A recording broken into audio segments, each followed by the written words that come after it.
One thing I'd like to see happen is airlines either filtering the pornographic content that comes through on mainstream television shows and movies these days, or at the very least a sort of screen protector that blocks.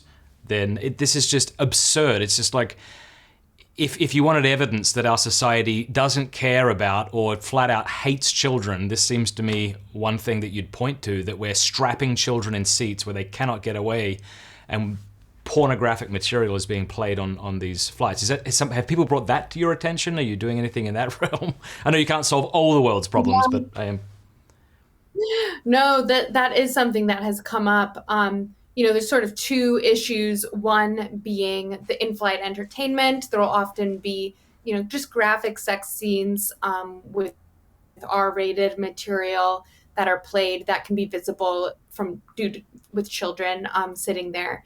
And then there's also the issue of people watching pornography on flights. Is that really happening more and more? That just boggles my mind. Unfortunately. I think what I would do is I think I would very carefully pour my hot coffee on their device. That's absolutely. I think I would call them out. I would call the hostess, and then I would throw a cup of coffee on it. Anyway, that's what I'd do. What does Nkosi do? It's pretty unreal that it has happened. And in the last number of years, it seems to have been happening more and more frequently, especially as people have, electronic devices that they're bringing on to flights with them.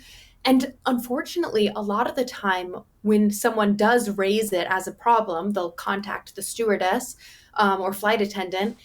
The flight attendants aren't trained on what to do, and they don't know what the policy is. So there's actually been a number of instances where someone raises this issue because someone's sitting next to them, and the flight attendants say that they can't do anything about it. So thankfully, United Airlines, after we've been contacting them, has updated their policies. So it is officially against the policy to watch pornographic materials on their flights. It seems like a low bar, but every bit counts. So we still want more airlines to just make that policy crystal clear. And we still, at the same time, think these airlines need to do better with training just to ensure that they have the appropriate response. So would something we could possibly do right now, if we're on Twitter or something, is to tweet at Delta and ask them why it's not in their policy that people may not watch pornographic movies from their devices? Would that be a good idea? Yes, go for it. At Delta. Yes, that's insane.